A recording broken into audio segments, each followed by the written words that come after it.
All right, here are solutions for quiz 8. I just finished making solutions for the written problem 8, which was just horrible. Hopefully this goes a lot smoother. This first problem was meant to test 7.1, where I give you a couple of trig expressions and you simplify them, and they simplify to the point where it's just one of our 6 trig functions. And then after that, 7.2 and 7.3, we're using your angle addition, subtraction, half angle, and double angle formulas to both evaluate memorized values off your unit circle and deal with angles that are not memorized values on your unit circle. So first, the 7.1 stuff. My advice to you on these problems is start by changing everything that's not a sine or a cosine into a sine or a cosine. So it'd be nice if you knew that the tangent of x was the same as the sine of x over the cosine of x, and you knew that the secant of x was the same as 1 over the cosine of x. And the advantage to writing this as a fraction over a fraction is the way we divide fractions is by multiplying by the reciprocal of the denominator. So I can change this from division to multiplication. If I take this guy and flip him upside down, so it becomes cosine of x over 1. But maybe now you notice that these cosines will cancel, and we're left with just sine of x, which is the final answer. For this second one, kind of the same idea, just a little bit harder. We start out in the same fashion, trying to change everything that's not a sine or a cosine into a sine or a cosine. So I have the negative sine of x up in the numerator here, and then in the denominator, I got cosine of x times, and instead of writing cosecant, I'll write 1 over sine of x. And then to that, I want to add the secant of x, which is the same as 1 over the cosine of x. This quotient over here is kind of a mess, but maybe I can rewrite it as a fraction over a fraction. Let's see, let's view this negative sine of x as negative sine of x over 1. And then in the denominator here, we'll think about it as cosine of x divided by sine of x. Now I got a fraction over a fraction. This 1 over cosine of x is fine for now. We'll leave that alone. And now I can divide these fractions kind of in the same manner that I did up here by multiplying by the reciprocal of the denominator. Maybe this time you can just kind of see it. If you took this and flipped it upside down, can you see how you'd get negative sine squared x up top and cosine of x down on the bottom? If so, that's great. If not, you can just show an extra step. Then over here, I still have 1 over cosine of x. Hey, how convenient. I have a common denominator. When you got a common denominator, you can add up the numerators. I have a 1 over here and a negative sine squared x over here. Maybe I'll write that as 1 minus sine squared x, because 1 plus negative sine squared x is the same as 1 minus sine squared x. And that's all over cosine of x. If you're wondering why I wrote it in that order, it's because now it's easier to see the Pythagorean identity up top. 1 minus sine squared x is the same as cosine squared x. So it's cosine squared x over cosine of x. I can cancel the cosine from the top and the bottom and be left with cosine of x, one of our 6 trig functions. So I'm all done with that problem. Then we get into the half angle, double angle, angle addition, and angle subtraction formulas. This one explicitly says to use an angle subtraction formula. If you can tell that pi over 12 is the same as pi over 3 minus pi over 4, that's great. But if you have a hard time with that, what you could do is say that pi over 12 is the same as 15 degrees, because pi is 180 degrees, and 180 divided by 12 gives you this 15.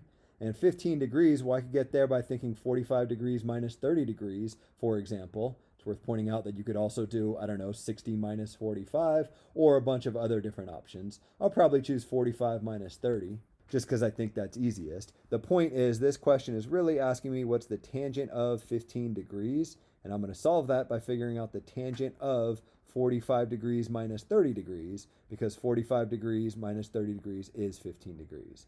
And the advantage to writing this as a difference in 2 angles is I can use my tangent angle subtraction formula here that says the tangent of the difference in 2 angles A and B is tangent of the first one minus tangent of the second one divided by 1 plus the product of the tangents of the 2.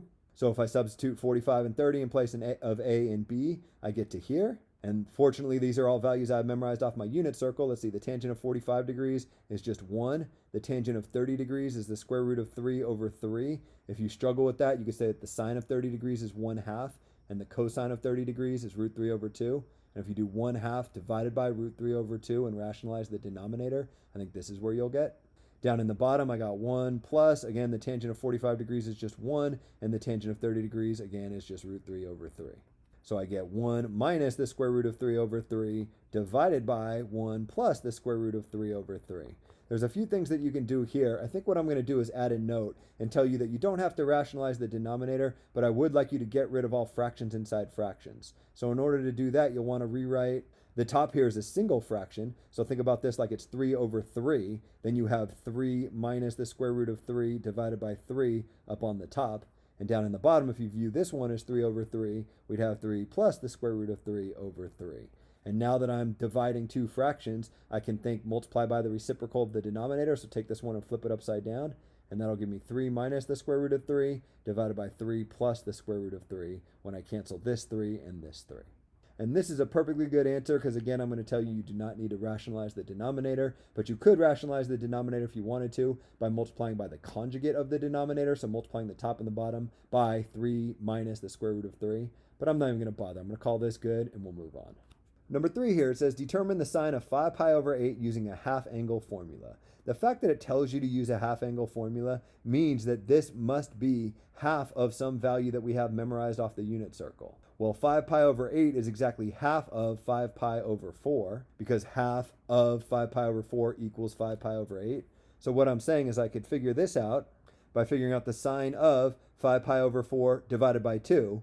The reason I'm writing it in this weird format is because playing the role of the x here is the 5 pi over 4. So using this formula here, I have to figure out whether it's plus or minus, and then the square root of 1 minus the cosine of that 5 pi over 4 divided by 2.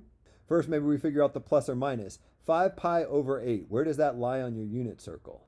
Well, let's see. If it were 8 pi over 8, I'd be right here. 5 pi over 8, so it's short of there. Where? I don't know, maybe somewhere in here, because 4 pi over 8 is right here. But it doesn't really matter exactly where it is. It turns out that it's in the second quadrant. But even if you can't see that, as long as you can see that it's in the first or second quadrant, you know that this is positive. So I get positive 1 minus the cosine of 5 pi over 4. Let's see, 4 pi over 4 is right here. 5 pi over 4 is talking about this point down here. The cosine is the x-coordinate right here, which is the negative of the square root of 2 over 2. And then I have to divide that by 2.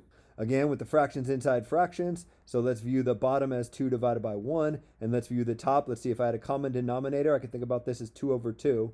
I got 2 over 2 plus, because I'm subtracting a negative, root 2 over 2. So I have 2 plus root 2 over 2. And now if I flip this upside down, I get the square root of 2 plus the square root of 2 over 4. And I can think about this as the square root of the top, so the square root of 2 plus the square root of 2, divided by the square root of the bottom, but the square root of 4 is just the number 2. So I can call this good for my final answer.